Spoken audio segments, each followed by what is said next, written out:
Okay students, ఈరోజు first day కాబట్టి మనల్ని మనం ఇంట్రడ్యూస్ చేసుకుందాం. మీనాక్షి మేడం ఫస్ట్ నన్ను చూసింది. Meenakshi is mine. Meenakshi is mine. ఏంట్రా మైను? నేనే మెయిన్. మీనాక్షి ఇస్ మైన్ అంటున్నాను కదా. ఏంటిది చిన్నపిల్లల్లాగా? మనం ఎవరు? లెక్చరర్స్. కరెక్ట్. హుందాగా ఉండాలి. సారీ ఇదొకటి. బుల్రెడ్డి, నువ్వు లైన్ ఎక్కువ సైడ్ అయిపో. కార్తిక్, నువ్వు కూడా డ్రాప్ అయిపో. అంటే మేమిద్దరం డ్రాప్ అయితే నువ్వు చూసుకుందామనే? ఆహా, ఏ బ్రెయిన్ బ్రదర్ నీది. ఏ మ్యాథ్స్ ట్రయాంగిల్ లవ్ స్టోరీని రెక్టాంగిల్ లవ్ స్టోరీ చేయకు, పక్కగా తప్పుకో. 2 ఏళ్ల తర్వాత నేను కొన్ని 2 బెడ్రూమ్ అపార్ట్మెంట్ లో మా అమ్మతో పాటు వంటింట్లో పాలు పొంగించేది మీనాక్షి మేడమే. మర్యాదగా తప్పుకో, లేకపోతే ఇంకి పెంకి పాంకి ఆడదామా? ఏంటి ఇంకి పెంకి పాంకియా? ఇదేమన్నా బెడ్రూమ్ విత్ అటాచ్డ్ బాత్రూమ్ అనుకున్నావా? Love Meenakshi madam is mine. పక్కకెళ్ళి ఆడుకో రాజా. Okay brother. Okay, good night brother. Take care brother. ఏంది రబుల్ రెడ్డి ఈ సేంజే?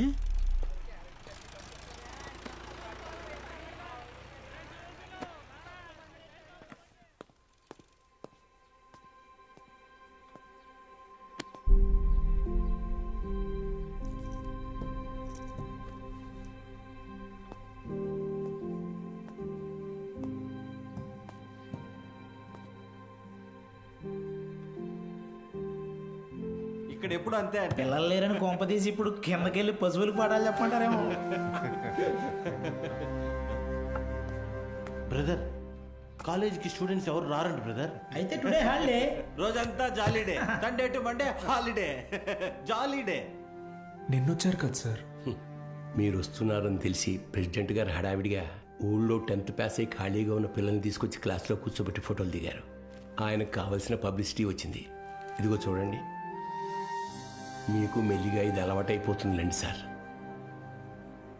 సీనియర్ లెక్చరర్ అయ్యి లైఫ్లో బాగా సెటిల్ అవుదాం అనుకున్న బాలు సార్ ఆశలపైన నీళ్లు చల్లినట్టయింది. ఒక్కసారిగా టీలా పడిపోయాడు.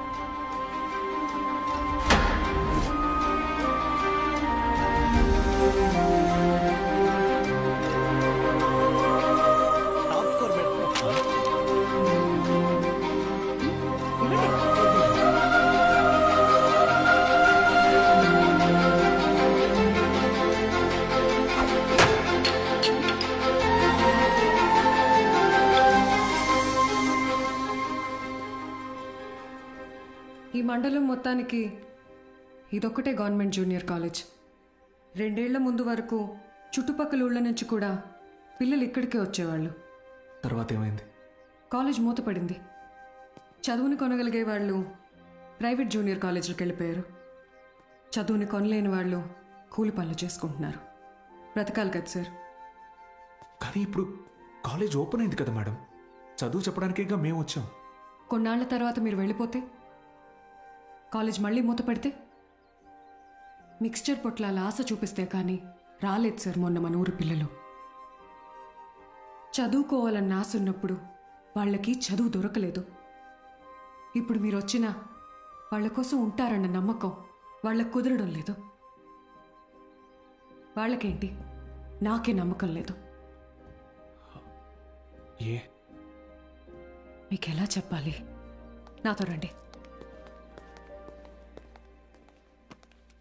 కార్తిక్ బుక్ ఇదిగో చూడండి సార్. నా పేరుతో ఫ్లేమ్స్ ఆడాడు. ఫస్ట్ టైం ఎస్ వచ్చిందని నా పేరే మార్చేశాడు. మీనాక్షిని మైనాక్షిగా. వీడిని నమ్మాలా? బుల్రెడ్డి అలాంటి వాడు కాదు మేడం.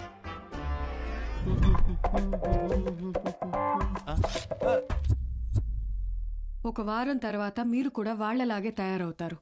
అక్కడి నుంచి మాక్సిమం 1 నెల ఈ పల్లెటూరులో మేము ఉండలేము అని పారిపోతారు. ఛాలెంజ్ చేసి చెప్తున్నాను. లేదు మేడం, నేను ఇక్కడికి ఒక లక్ష్యంతో వచ్చాను. పారిపోను. వారం కాదు, నెల కాదు, 3 days from today, that is Monday కల్లా అటెండెన్స్ రిజిస్టర్లో ఉన్న ప్రతి స్టూడెంట్ క్లాస్ రూమ్లో ఉంటాడు. నేను కూడా ఛాలెంజ్ చేసి చెప్తున్నాను. Okay madam? Thank you madam. Take care. Sir Gopika BiPC student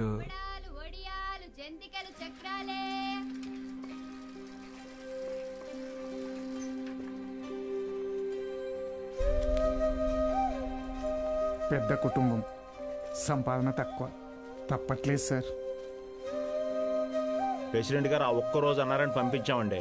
రోజు అంటే కష్టం అండి. ఇప్పుడిప్పుడే కుటుంబేషన్ పని నేర్చుకుని 4 రాళ్ళు సంపాదిస్తోంది. మళ్ళీ అదెందుకయ్యా? Gopal MPC first year. ఆడు నా మాట నీదట్టయితే నాతో పాటు పని తీసుకెళ్తా కానీ కాలేజీకి ఎందుకు పంపుతా? ఇడ్లీ కొట్టు సేవల కొడుకు మూర్తి అన్న మాట విండయ్యా. ఆ కిరాణా కొట్టు శివయ్య కొడుకుతో కలిసి ఎక్కడో పేకాడుతుంటాడు. పనికి మళ్ళీ వయసు కదా, పెళ్లి చేస్తే ఆడే మారుతాడు. మా నాన్న సంవత్సరం జీతం ముందే తీసుకున్నాడు సార్. పని మానేస్తానంటే మున్సబ్ గారు ఒప్పుకోరు. నాన్న నేను కూడా కాలేజ్కి వెళ్తాను నాన్న.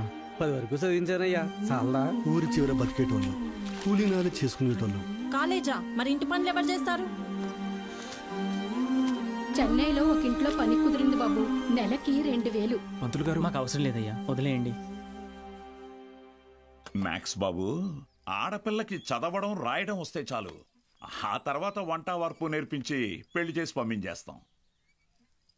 జస్ట్ చెప్తున్నా. సార్ నా కోసం ఒక చిన్న ఫేవర్ చేస్తారా? భలేవారు మ్యాక్స్ బాబు, మీరు మా బా మనిషి, అడగండి. మొన్న కాలేజ్కి వచ్చిన స్టూడెంట్స్ వాళ్ళ అమ్మా నాన్నల్ని పంచాయతీకి పిలిపించండి. సరే రేయ్, చూసుకో. అలాగే. మనం పిలవడం రాకపోవడమా? అందరూ వచ్చేసారు, మొదలెడదామా?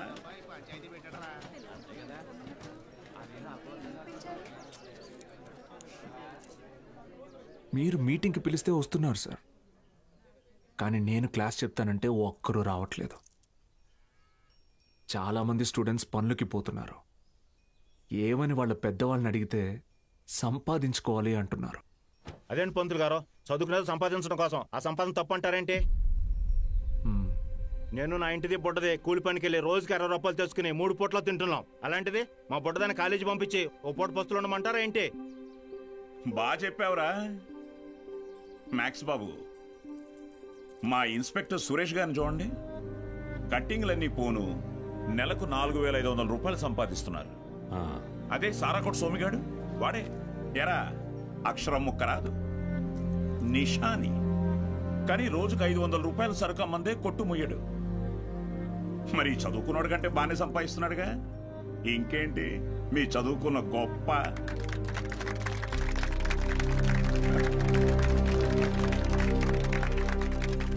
ఫ్యాన్స్.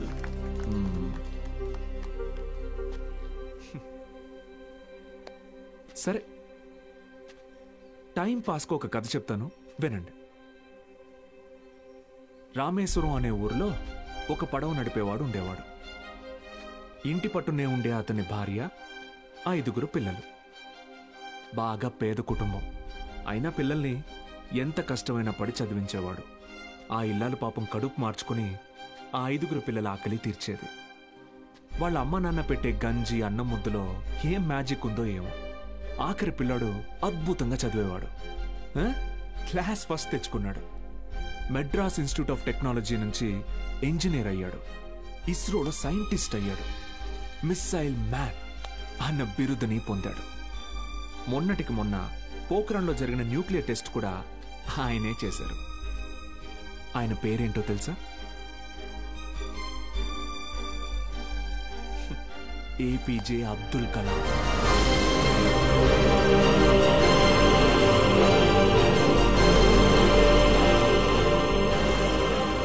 ఆ రోజు ఆ పడవ నడిపేవాడు, నా కొడుకు నాతో పాటు పనిలోకి వస్తే ఒక 4 ట్రిప్పులు ఎక్స్ట్రా వేయొచ్చు, ఒక 4 రాళ్ళు ఎక్కువ సంపాదించుకోవచ్చు అనుకోనుంటే భారతదేశం గర్వించదగ్గ సైంటిస్ట్ని కోల్పోయేవాడు.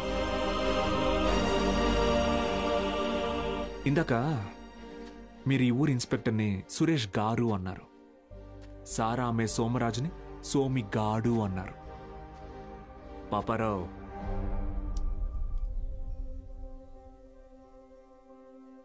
గారు, డబ్బు ఎలాగైనా సంపాదించుకోవచ్చు, కానీ మర్యాదని చదువు మాత్రమే సంపాదించి పెడుతుంది.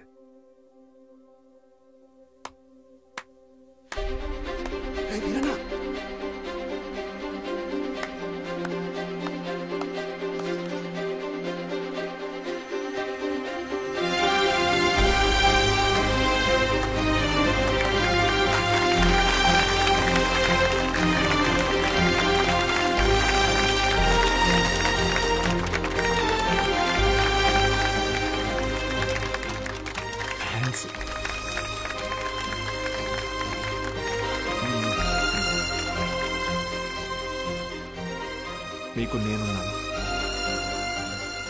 ఉంటాను. మీ ఫ్యూచర్ నా రెస్పాన్సిబిలిటీ. కాలేజ్కి రండి.